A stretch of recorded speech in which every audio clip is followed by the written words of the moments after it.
All right, we're releasing another new beer this Friday, February 19th at 11 a.m. It's Proxy Hero. Now this is a double India Pale Ale, 8%.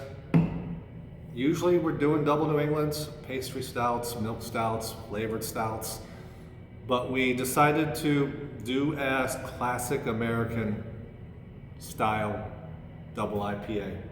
And the reason is because before I've never been happy with the mouthfeel when we brew it in the valley and release it as this or that. But we're 6 years old, or going on 6 years old. We've learned a lot. We're learning, and we've come a long way into figuring out how far water chemistry will get you. And making these subtle tweaks to different mineral profiles can really dial in to the mouthfeel and the flavor profile that you want, and that is appropriate to the style. So we've been doing some experiments this past year in the valley to make a easy drinking, clear, citrusy, bitter IPA, and they've been successful. So we decided to scale it up. Now these take a little more time. You want them to get clear. So not like a double New England where you pump them and dump them. You want to let everything settle out and get clear naturally. You don't want to let it filter. You don't want to filter them. It takes away some of the hop flavors. So we saw that we had a little bit extra time in our brew schedule. So we decided to scale this up with some tweaks from a few recipes in the valley. So Proxy Hero, what's up with that name? That's not your standard science-y name, Ron. Well, I don't know where that came from. It was just in my notes, probably not a science article, but it sounded cool to me at the time. So let's just go, and this is a fitting name once you know the definition to kind of our story.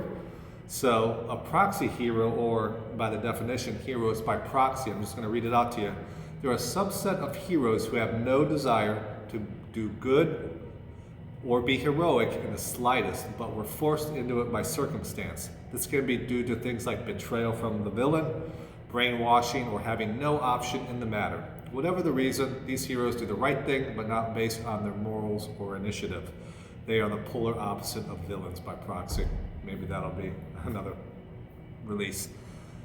So our description on the side of the can is more in the vein of, making beer. It involves a lot of time, money, commitment. It strains relationships, marriages, whatnot.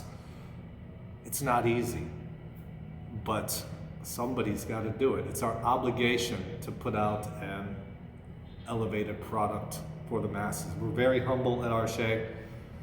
We don't espouse that we're the best. We're not. We're just doing what we like to do, and we think it's a great product. We're always trying to improve. We're certainly not the best, and we'll never be the best.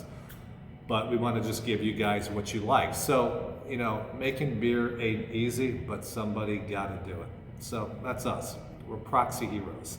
So it's our obligation to you.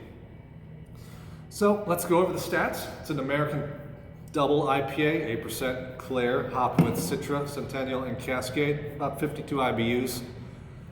And there's a good amount of bitterness and some great IPA mouthfeel from an enhanced sulfate to chloride ratio. So the process of making this beer, and we'll go into this mineral ratio soon, is, from the classic double New Englands that I've talked about, we dry hop this at the end as opposed to the middle and mid fermentation, where you want the haze lock for the New Englands. You don't want the haze lock for here. You just want the hop flavor and aroma at the end in a clear beer. So we put most of our dry hopping in when the beer's all done and we're cold crashing it, and we just let it settle. So we give it an extra week as opposed to the other beers, just to let it settle, get clear, because we don't like to filter, like I mentioned. And it's the water chemistry that really dials this in. So you've got the main water chemistry for IPAs is the sulfate to chloride ratio. The bigger the sulfate to chloride ratio, the more perceived bitterness you have. The higher chloride to sulfate ratio, conversely, the more softer it is. So you want more chlorides to sulfate for those double New Englands where you just want softness, no bitterness whatsoever. But for a classic double American IPA, you want to enhance the bitterness, so you enhance more sulfates to chloride. And that totally changes it. And of course, you add more bittering hops to get the bitterness too. And this beer so this is the spectrum of malts that we use in a lot of our beers, from stouts to this or that. But this one, it's fairly simple. It's just base malt. You know, we want this as light as possible, just about, and with no caramely or residual sugars. We want it crisp. So base malt, and we use, speaking of water chemistry, a little bit of acidulated malt. So just as light as base malt, we use it at about 5%.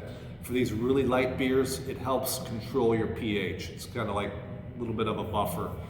So when you're running your water, your last amounts of water from the batch through your grains, you want to control your pH so you don't start pulling harsh husk chemicals from your grain, which won't taste good. So we use that to better control our pH. And that is how we make this beer. Not too crazy. So let's do an evaluation. Because my throat is dry. I've already done this video 4 times because I've had to get water because I was coughing. And I didn't want to hack this video up. I just don't feel like it. I want to do it all in one take. But that's on me. So here it is. You can see it's a lot clearer than our other ones in the past. You do definitely get the citrus, kind of like a tangerine citrus right off the top. Let's give it a try.